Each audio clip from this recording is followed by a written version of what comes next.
All right, folks, welcome back to the channel and to another Hickory Hacker course vlog. This week, I'm playing modern hickory golf at Lake Sunapee Country Club in New London, New Hampshire.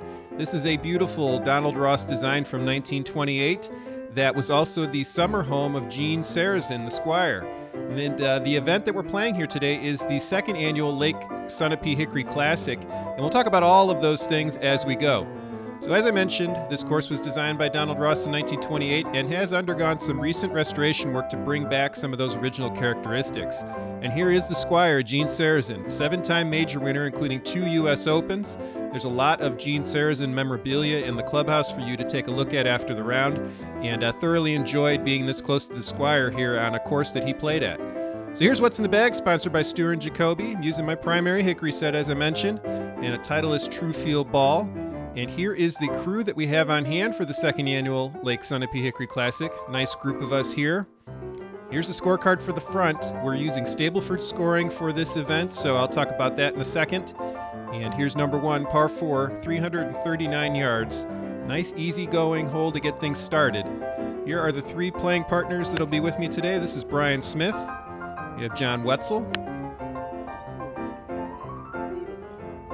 Tom Warziniak. And here's yours truly. Using a mashie off the tee here on this short par 4. I really enjoy playing here at this course, and like most country clubs, unless you know somebody or play in an event, these are kind of tough courses to get on for the regular public. But it's a beautiful course to play hickory golf on. As you can see, a lot of these holes run straight into the green like a classic Ross layout should. And yeah, I mentioned there was some recent restoration work. Uncovered some bunkers from the original layout. Just brought it back to what Ross had in mind when he designed this course in 1928. A lot of undulation to these greens, and they're pretty quick because they are country club greens. So it took us a little bit of time to get used to the pace. I was expecting them to be quick, so kind of under putt that one right there.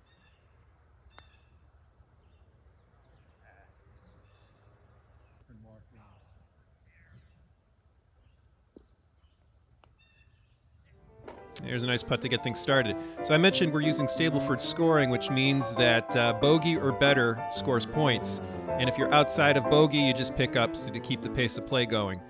So bogeys are worth 1 point, pars are 2, birdies are 3, eagles are 4, so on and so forth. There you go. You also notice in this round that I don't use a brassy once off the tee. This was the second full round I played without using a brassy off the tee and using the Tom Stewart 19-degree driving iron instead. And I was pretty happy overall with the results of that. As I've mentioned in previous course vlogs, I'm really not losing that much distance using the driving iron versus a brassy, and I'm more consistent in the fairway more often. So I'm going to stick with it for now.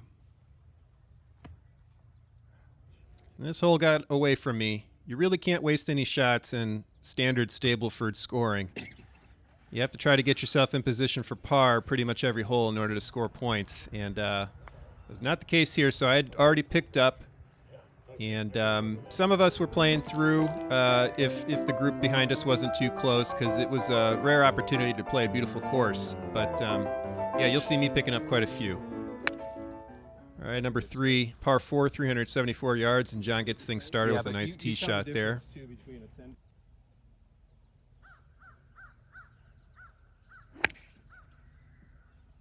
Pretty happy with that one for me as well. Just missed getting into that bunker. Here I'm using the Tom Stewart J iron that up to this point in the season had been under repair. I broke it in April of 2022, hitting it on a tree root. And it took me a while to find a shaft that I liked, and I finally found one and got it back in the bag for this round, and I believe the previous course vlog I was using it as well. But this was the round where it really started to click for me again, and I hit several good shots with it that you'll see over the course of the round. A long par putt here. Would have liked to have gotten more out of that chip with the mashie. These are huge greens in some instances.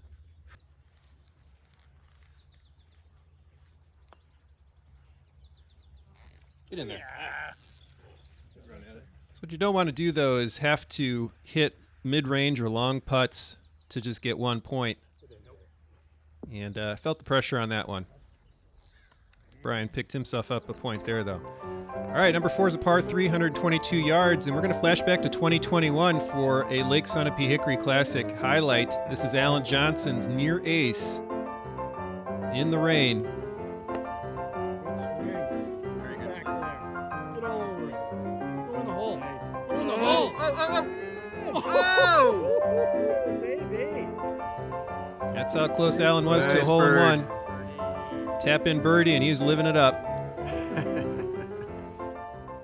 So that brings it back to 2022. None of us were scaring the hole today, but we had a couple nice shots that got on the green. Brian started it off. I did not follow suit, though. Hit my mashie fat. Came short of the pond, but I ended up going in the drink on the second shot, so I knocked myself out of the points before I even got up to the green.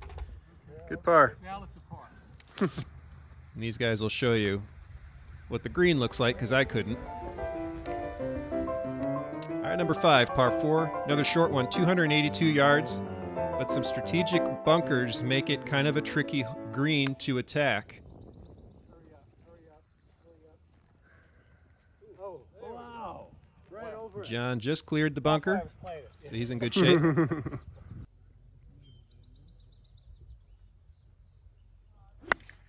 And I took an unconventional route to get over that bunker. All right, the round turns around now. So 120 yards out using the mashie.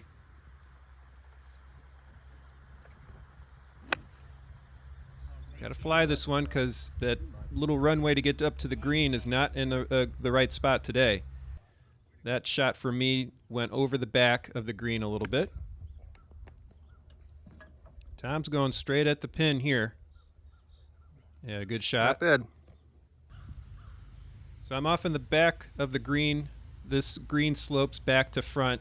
And I know that I'm using the Hagen Iron Man here. Had to get it out of the rough, but put a little too much on it, and it skated off the front of the green. Still, the rough around the green was trim enough that I could use my putter. And I'm starting to figure out that the greens are slick.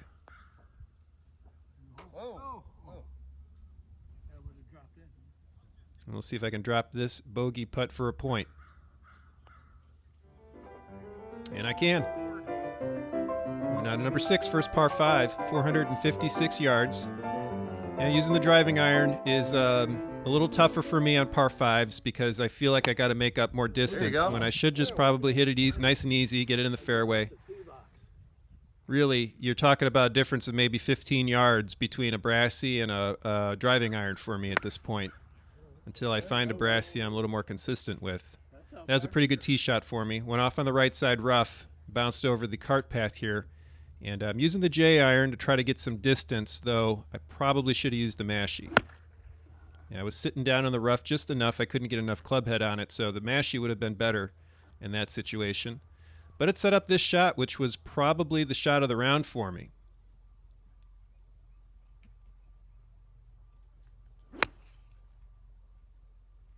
It's really nice contact there with the driving iron off the fairway, and I rolled it up almost onto the green. This is a massive green complex, one of the most dramatic on the course. Not what I was trying to do. That put me on the back of the green, so I've got a ways to go here for my par putt.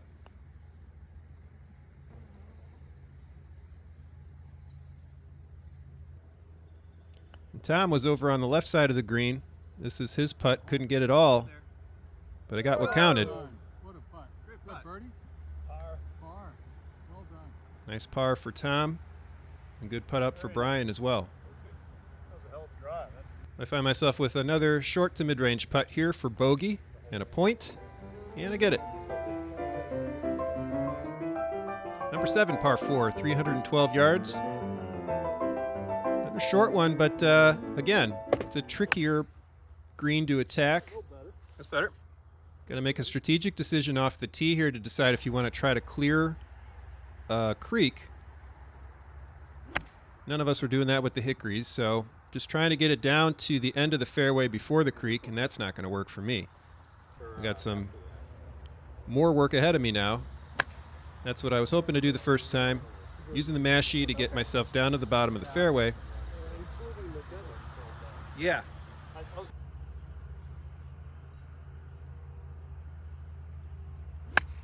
And then unfortunately I pull my mashie shot left, goes into the weeds. That's a lost ball, which means I am out of the points just like that. John had a great approach there. Wish I had showed you how close I was to the cup, but you'll see in a second. Very nice approach. He had a rough drive and really bounced back well on this hole.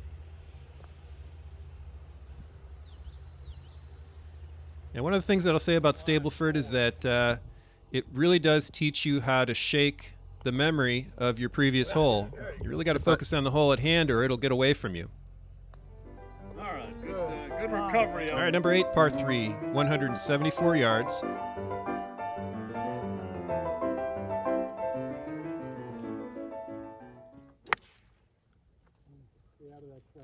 Nice shot there from John, though I think it came just short of that bunker.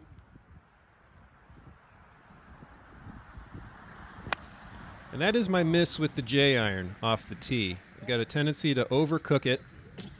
It's very easy to close the face on that club and to get that really severe hook. If I can tame it a little bit, it's a nice draw. I did find the ball, so I didn't have to take a penalty there. But I'm sitting pretty far away from points here. Trying to use the mashie niblick, flanged mashie niblick, to flop that up onto the green. And now I've got to basically hole this chip from the sand. Not going to happen. Though that was a pretty good out for me. I'll go back and putt if you want me to. So we'll let the fellas wrap this hole up. So I take a breather again. Just giving you shit. I'm not sure if any of us got a point on that one. All right, number 9, par 4, 341 yards. Feeling pretty comfortable with the driving iron at this point in the round. And that was another great shot with it for me. That works. Perfect. Right down the middle. And I followed that up with this shot using the J iron.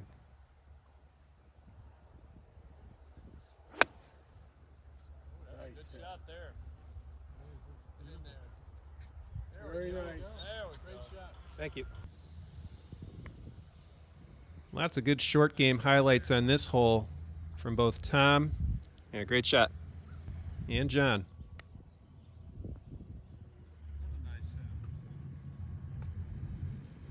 And I'm just off the green here, trying to use my mashie. That was the wrong club. Should have used the Iron Man there and just chipped it up and let the green take it toward the hole. But I got too aggressive. And then I pulled the putt. So, tee to green, doing pretty good, but the short game really falling apart on me. So the front 9 only managed 4 points. Let's see how I can do on the back 9. But before that, I want to show you what I'm wearing. This is sponsored by Fiddler Golf Shoes, new sponsor of the channel. Fiddler Golf Shoes are handcrafted in Spain. I'm wearing the Black Turf Masters for this round. Here's the rest of what I'm wearing for this round. You can find details on all of these items and especially the Fiddler Golf Shoes in the description for this video. Here is the back 9 scorecard, a little bit longer than the front. And here's number 10, par 4, 341 yards, same distance as the par 4 9th hole. Severe dogleg right, so we're all just trying to get ourselves in position, straight ahead. So I'm wearing the black Fiddler Golf Turf Masters for this round because we expected there to be rain. And in fact, there was a little bit of rain that you'll see on the back 9 here. That disrupted play for a bit. There you go. Wow. Beautiful. Fiddler Golf Shoes is providing the shoes that I wear in my modern Hickory Golf course vlogs. And definitely check out the description for you to find out how you can save, I believe, about 20% off of what the listing price is. Check my description for details on that.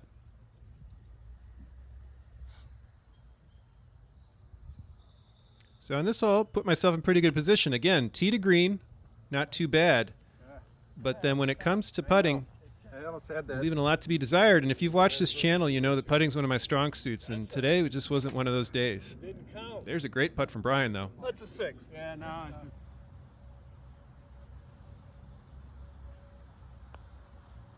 Jeez. It's terrible. I mean, and that's just a terrible read on my part. Can't really explain it other than that. Come on.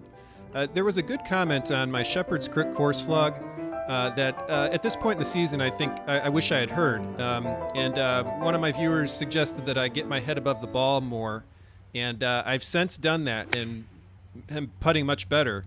But I think I went through a phase in the middle of this 2022 season where I lost track of that and was just not seeing the line properly. Wasn't positioned above the ball properly.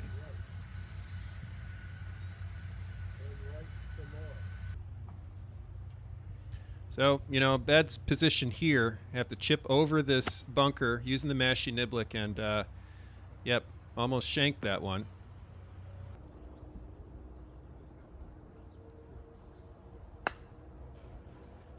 So not the start I was looking for on the back nine.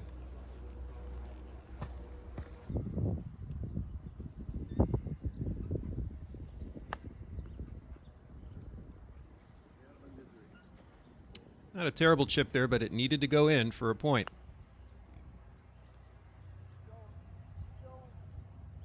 That was a nice up from Tom. There you go. Solid. Screens are slow. They are. All right, I got a 5. All right, number 12, par 3, 213 yards. Donald Ross is known for his heroic par 3s, and this is one of them. Everybody pulling their big clubs out. Tom got real lucky there. Cleared all of the trees on the right side. Got himself up to that bunker. That's my patented Hickory Hacker stinger. Pretty much did what I wanted it to. Put a little draw spin on it so that it runs out nicely when it hits the fairway, and got myself in about as good a position as I could off the tee there. Using the mashie to try to get up this elevated green. You can't quite tell how good of a shot that is from back there, but I'll take it. That's pretty good. Should it work? Brian did something similar there. So a rare par putt for me. There's a look at the Tom Stewart RTJ putter. There it is. Been using pretty much since day one. You got robbed. Yeah, I do believe I got robbed on that one. Fortunately, cleaned it up for at least 1 point there. All right, number 13, par 4, 312 yards. Screw dog leg left. Great shot. Yeah, nice. Yeah, beautiful shot there from John. Nice swing. And it's interesting how the memory of a hole can stick with you whenever you play that hole again. Because I was on the right side of this hole last year or in 2021. Yeah. Maybe a little too much of. I was in the same exact spot last year. Oh, It's yeah. so weird how that happens. Yeah, honestly, if I'd used GPS to track my shot from 2021, I'm pretty sure it'd be within a few yards of where this shot ended up. There I used my ambidextrous putter to chip it out. I love that little club.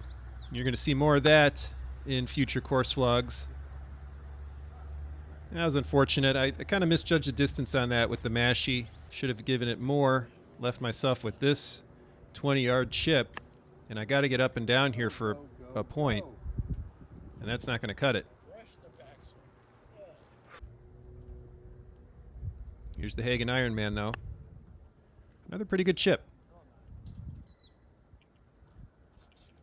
And even though I knew I was out of the points there, I was happy with the chip. And I 6.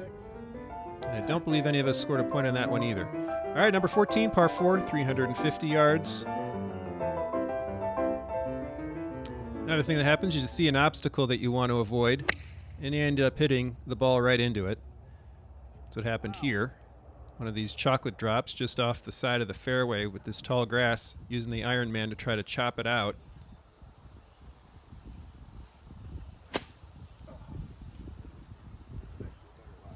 making progress. There we go. Yeah, so I'm pretty close to being out of the points here. Got to get up and down from 190 yards out. Doesn't seem likely, but I'm using the driving iron here, and that was a pretty good shot. Happy with that.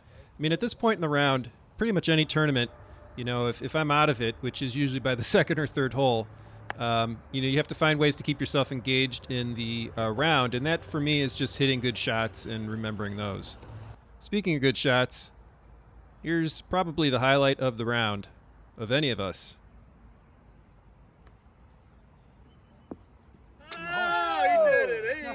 Great chip in there for Tom. I think that saved par for him on this hole. Great memory there for him. All right, number 15 is a par 3, 149 yards.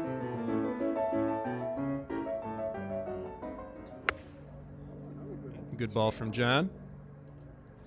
Bounced its way up to the green. Using the mashie here.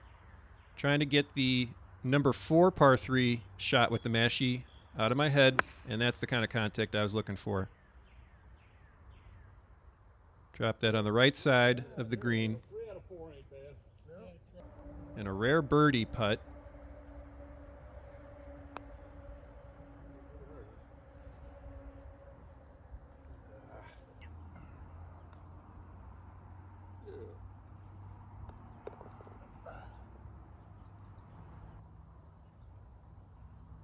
It'd be real nice to get this par. And I got it. 2 points. Nerve-wracking one there, man. There you go. Another And a nice cleanup for John for a par. And Tom puts a nice punctuation mark on that hole. For us, number 16, par 4, 399 yards. There you go. Clouds were really moving in. We actually heard thunder while we were on this hole and actually saw lightning. And we were waiting for the horn to let us know that it was time to come in, but it wasn't coming yet, so we kept on. I mean, we're on the 16th hole, so we've only got a few holes to go before we're done, and we weren't quite sure how long the rain might last. So we're playing pretty quick, trying to get done as soon as possible. That was not where I wanted to go, but I got some distance out of it at least. The ball was sitting up a little bit better than I realized in the rough here, and so this mashie shot ended up putting the ball over the green and into the trees, which meant another lost ball and another missed opportunity to score some points. Come on down. They're supposed to. They're supposed to Yeah. go down here. Nice putt there from Tom. All right, number 17 is a par 5, 453 yards. Let's talk about the Lake Sunapee Hickory Classic real quick. Like I said, this is the second playing of this event, and it's part of a really fun weekend of hickory golf here in New Hampshire. It usually coincides with an event at the Mount Washington Resort. That's another Donald Ross course. And there's often another round of golf that's played in between those two events. So you got 3 days of hickory golf here in New Hampshire, and you should definitely try to make next year's event. Good shot. Picked it out. Also want to make sure to single out David Webster, who's the organizer of this event. David grew up on this course, had his wedding reception in the clubhouse here, so this course is very special to him, and we all really appreciate him doing what it took to get this event going and to keep it going and to share this course with us. So thanks, David. Great lie to start with, and then it got wet, so then it sank down a bit. Yeah, so my excuse there was related to the rain delay, 45-minute delay. My ball was sitting down a little bit deeper into the rough than it was when before the delay. But I'm not good enough to make those kinds of excuses. Not that it would have mattered.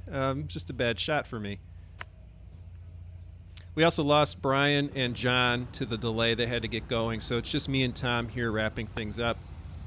And we had a lot of room behind us, so I was going ahead and finishing out these holes even though I was out of the points.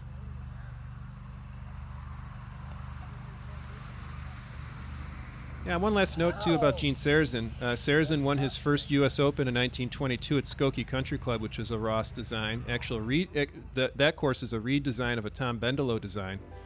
And, yeah, I'm not sure what Sarazen's specific feelings about Ross were, but he obviously appreciated his designs enough to want to live on one of his courses toward the end of his life, as he did here at Lake Sunapee. That'll work. Yeah, that was a good hit. Yeah, great tee shot from Tom there.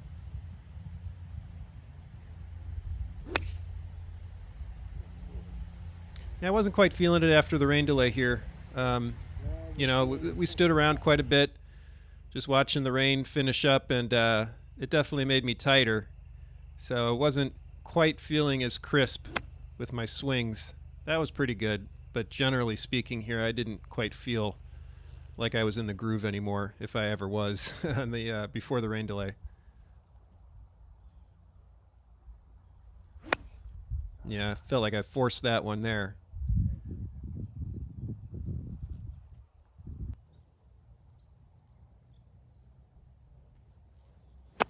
Oh, no. So I'm just trying to finish up somewhat respectably here. Gotta chip this in for a point. Not gonna happen.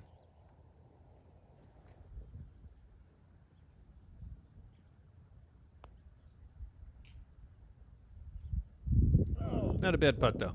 nice up. Thanks. All right, knock this in. So as Tom taps that in, that'll wrap up the second annual Lake Sunapee Hickory Classic. Thanks for watching, folks. Hope you enjoyed this look at a beautiful golf course and a really fun event. And you should put it on your calendar. Join us next year. Look for details to do that in the description. And while you're at it, why don't you join the Society of Hickory Golfers and meet up with more like-minded Hickory golfers like me and find events in your area. HickoryGolfers.com is the place to do all that. That'll do it this week, folks. Thanks for watching. We'll be back next week with another video. In the meantime, here are a couple from the archive for you to check out. And as always, thank you for your support. We'll see you next time. Take care.